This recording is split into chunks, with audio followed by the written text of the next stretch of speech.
The Internet grew by the fate and fortune of new technologies. Among them were breakthroughs in electronics that brought mainframe computer power down to the size and cost of a desktop PC. The silicon chip, the high-speed modem, and the computer mouse are as significant in shaping the use of the Internet as the first IMP. However, one of the Internet's major milestones was achieved not by technology, but by an act of Congress. On June 9, 1992, Congress passed a bill taking the Internet out of the exclusive hands of government and into the public. The following November, President Bush signed it into law. The Internet had crossed the Rubicon. The government, in particular National Science Foundation, which had been investing in research in the ARPANET and then the Internet, began to get the idea that maybe this should be turned loose. This technology should be turned loose into the open world for commercial use, for whatever use. And that unleashed a lot of commercial energy and competition and progress. By allowing free enterprise and individuals access to the Internet, the seeds were planted that would flourish into many new and previously unimagined uses.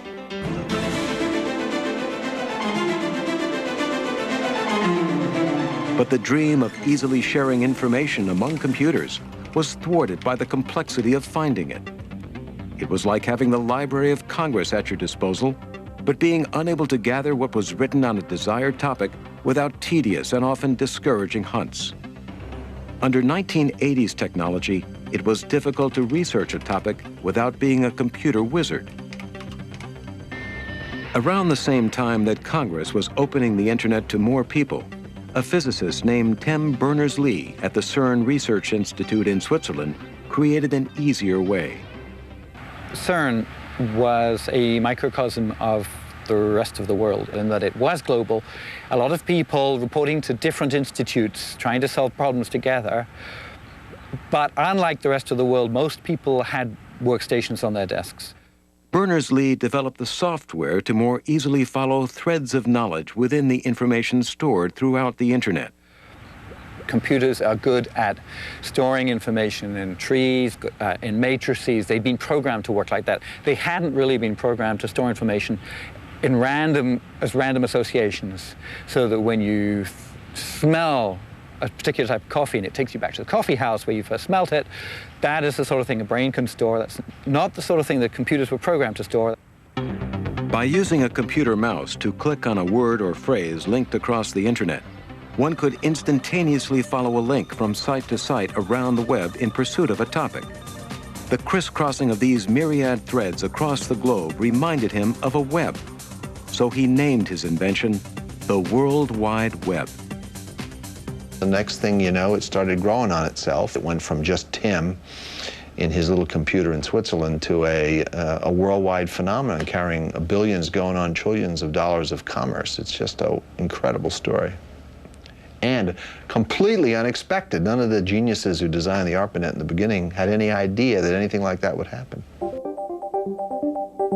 Even though the World Wide Web made it easier to follow threads of information, it was not terribly user-friendly at first. But it gave the Internet a revolutionary new capability beyond file transfers and email. Still, in 1992, there were only 50 web pages on the Internet. If the World Wide Web made the Internet more accessible, another development rocketed it to near instantaneous acceptance by people far and wide. This was a very user-friendly software used to browse the World Wide Web. It was developed in 1993 at the University of Illinois by a 22-year-old student named Mark Andreessen. It was called Mosaic and later commercialized by Netscape, that enabled access to the World Wide Web and therefore made it a lot easier for people to get access to content. Mark Andreessen's browser turned the Internet into a graphically rich world, the very signature of today's Internet. It was able to display text, use scroll bars, jump around the web at the click of a mouse. In short, it was the essence of user-friendly. It wasn't the first or the last browser, but it was a breakthrough application. In this case, a short video. The killer app that brought the fire of the Internet and web to humankind.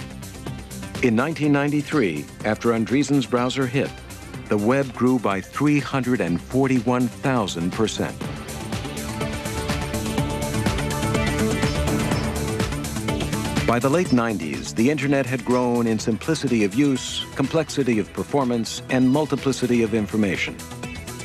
It now had completely redefined the use of the personal computer. What was once an in-the-house word processor and spreadsheet calculator was, by the end of the 20th century, a way to get out of the house without leaving it. A way to go online with the world.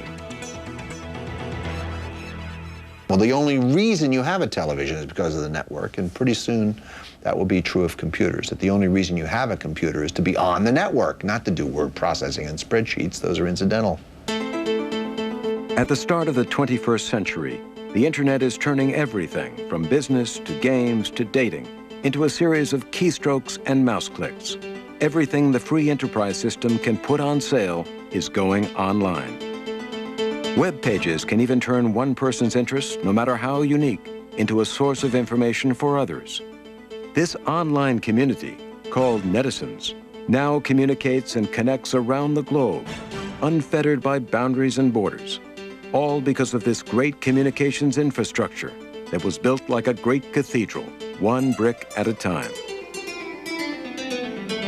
This marvel of art and science is still very much under construction. To make something happen on the scale that it has worldwide, it really takes lots of people to see opportunity and go capitalize on it.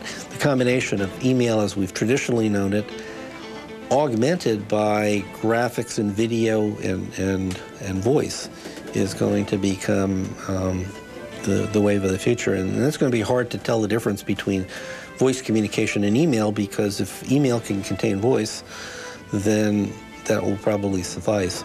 It's coming right now. What began as a $1 million investment by the government in 1969 to link computers to share information was now, at the turn of the century, the future. At present, there are over 11 million domain names registered on the internet and nearly 70 million websites. www.com and @ are the new icons of the information age. With the enormous use of the internet and the web, innovation and evolution will continue, and it will reinvent communications of all kinds.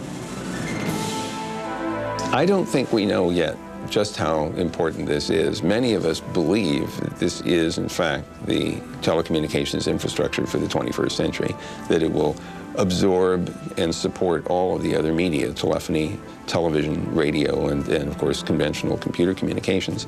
But in some sense, it's still early days. Remember that this system is no older in 1999 than the telephone system was in 1900. You know, the telephone's 123 years old. The internet is only 30 years old, and it's got a lot of future ahead of it. So don't think for a moment that this little look at the history is going to capture it all, because it's happening right now, even as we sit here.